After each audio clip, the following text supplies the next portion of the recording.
Hi guys, I'm Meela from London Brookes College, and in this video we will be carrying out a simultaneous equation question in 5 steps.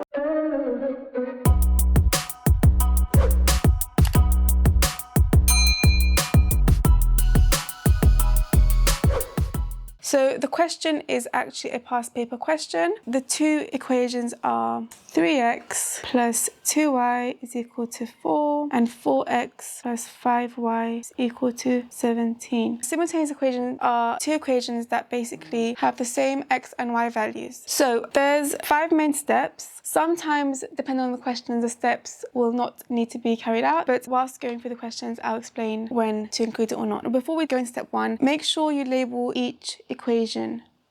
This will be equation number 1 and this will be equation number 2. So what we are aiming to do basically is to make sure either the x values or the y values are the same. If you see, we haven't got any common factors. So basically we're going to multiply both the equations by another number to make them the same. So I choose to multiply equation number 1 by 4. 4 multiplied by 3x plus 2y equals 4. Notice that I've put brackets. That's because I want to make sure I don't forget to multiply the 4 by the equals 4, because a lot of students, they forget to do that.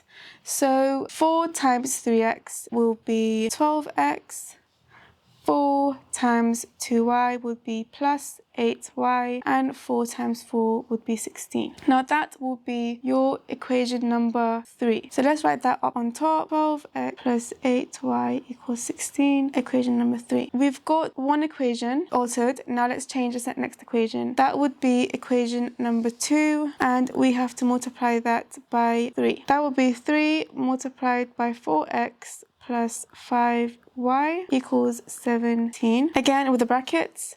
3 times 4x would be 12x, 3 times 5y would be 15y, and 3 times 17. It's difficult to do that in your head, so let's quickly on the side do a short multiplication. 3 times 7 is 21, the 1 goes there, the 2 goes on top. 3 times 1 is 3, you add it to the 2, that's 5, we got 51. So that would be your equation number 4.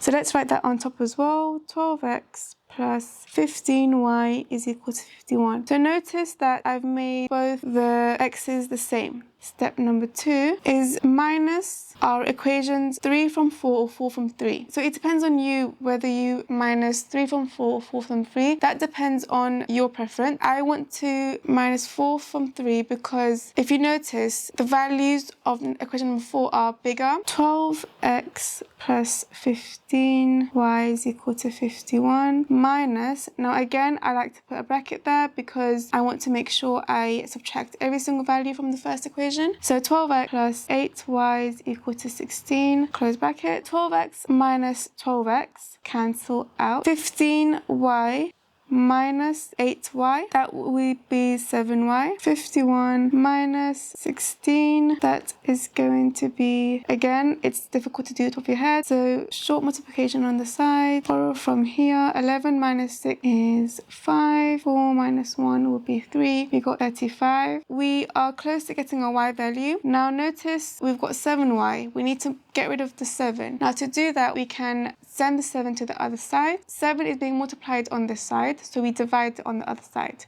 So y is equal to 35 divided by 7, and that is equal to 5. So our y value is 5. Now we've got a y value. Our next step will be to get our x value. Step number 3. We have to substitute our y is equal to 5 into any of the 4 equations. That again depends on your own preference. I want to substitute my y is equal to 5 into equation number 1. That's because the values are smaller, so it's easier to multiply or minus or add. Equation number 1 would be 3x plus 2y is equal to 4. Now when you substitute a value, you replace the letter by the value in the equation. 3x plus 2y, 2 times 5 is equal to 4. 3x plus 2 times 5 is 10 is equal to 4. Now we need to get the x by itself. We've got an add 10, a plus 10 that we need to get rid of. To do that, we send it to the other side. Again, it's being added on this side, so we minus it. So 3x is equal to 4 minus 10, and that's equal to minus 6. And we're left with 3x is equal to minus 6. We need to get rid of the 3. Send to the other side. We can divide it because it's being multiplied here. X is equal to minus 6 divided by 3. X is equal to minus 2. So we've got our x and y values. Now, the final stage will be to basically check your answers. That's not a necessary step, and you may not always have the time to do that, but it's very important if you do, because it will show you that you've made a mistake somewhere and it will help you gain more marks.